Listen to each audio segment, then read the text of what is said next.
From the very beginning, Theodore Roethke was interested in a kind of spiritualism, a preoccupation of his with probing his inner mind, reflected out into the objective world by seeing magic within the mundane, within ordinary objects. Some of the most interesting poetry that he wrote while still young treads that line between the material and the immaterial. And one of the more interesting ones comes in first published in I think 1943 and later included in his book The Lost Son, is one called Dolor, which means pain in Spanish. And why it's in Spanish, I'm not sure. It's interesting. I'm sure somebody has speculated on that. But the poem itself is really pretty remarkable in certain ways. I have known the inexorable sadness of pencils, neat in their boxes, dolor of pad and paperweight, all the misery of manila folders and mucilage, desolation in immaculate public places, lonely reception room, lavatory, switchboard, the unalterable pathos of basin and pitcher, ritual of multigraph, paperclip, comma, endless duplication of lives and objects. And I have seen dust from the walls of institutions finer than flour, alive, more dangerous than silica, sift, almost invisible, through long afternoons of tedium, dropping a fine film on nails and delicate eyebrows, glazing the pale hair, the duplicate gray standard faces. Now, there's an awful lot in there that is extraordinary. On the surface, you could just say that, well, he's just a bored writer trying to come up with something to write about, so he's writing about sitting at his desk. Maybe. It is also a little early, about 10 years or so too early for that kind of post-war malaise that started to creep into American culture, where the corporate man was suddenly becoming a bit of an existential figure. But that question of spiritual interiority of objects is very prominent in this, because these objects that he is seeing and noting are not just dead objects. They have some sort of mystical meaning. The phrasing and the consideration of them are revelatory in a degree, where we are encouraged to look at them a little differently. They're not just ordinary objects. They're not just dead, dumb objects.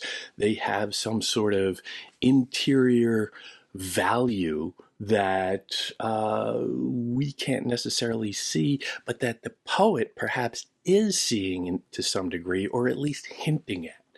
Maybe not seeing the interior value itself, but seeing evidence of it.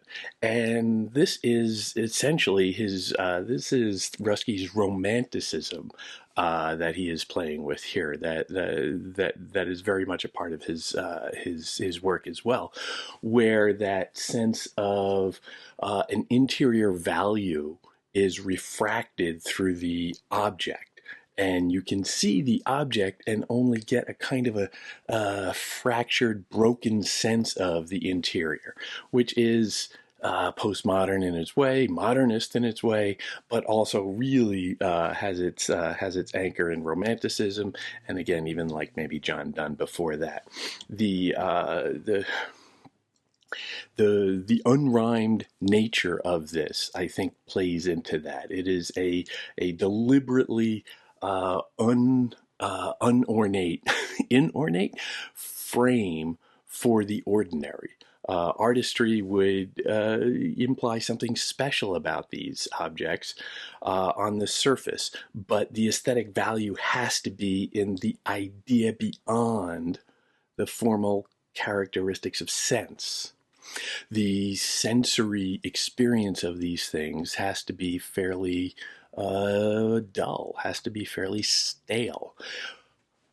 That said, the lilting cadence of it, that slow lyricism that just unrolls as it goes along, plays upon our sense of sound. And you can very much see Roethke playing with that kind of non-rational, sub-rational, emotional quality of the music of language, which is different than having everything in a neat little logical rhyme. There's something much more plaintive about this. Now, the poem itself is obviously less personal than a lot of his other work. It is all about the objects he sees in front of him, but that itself posits a question of, well, who is seeing it? And there is a very real sense in this poem of a poet looking out at the things around him. So the poetic speaker is still present, but kind of as an absence. It puts readers, nevertheless, in the place of that person, because the reader is sitting there saying, well, yeah, I've sat at a desk and stared around and everything and been really bored, or I've just sat in a room and stared around and everything and been really bored. And I think we can all identify with that. I think we can all sympathize with that in certain ways. And we have all experienced that kind of what the French call ennui, boredom, kind of an existential staleness, emptiness. But of course, you also have to look at that word institutions, and that is a loaded word. Could it be an institution like a large corporate office, an institution like a college, like the ones that he worked at, or an institution like a mental institution? That is a very key and odd word in there that is very suggestive. He had a history of mental illness that was starting to become a problem at the point in life that he is writing this, and so this is a consideration also. Biographical, yeah, but I have seen the dust from the walls of institutions, finer than flour, alive, more dangerous than silica. A sense of the exterior threat around him, the frustration with it. And you got to imagine the boredom of it, this sitting in those rooms just in your own mind, imprisoned in your own mind and imprisoned in this institution. These the boredom that must have seeped into him, and the frustration and the sense of helplessness must have been very, very acute. And the emptiness of those, of our feeling of looking at objects, then prompts us to see, well, to consider, well, maybe there isn't emptiness there. Maybe there is something else to be had there. It's not confirmed, it's not definite, but there's something going on about that if we only look at it with those eyes and intuit that the real object of suffering is unspoken.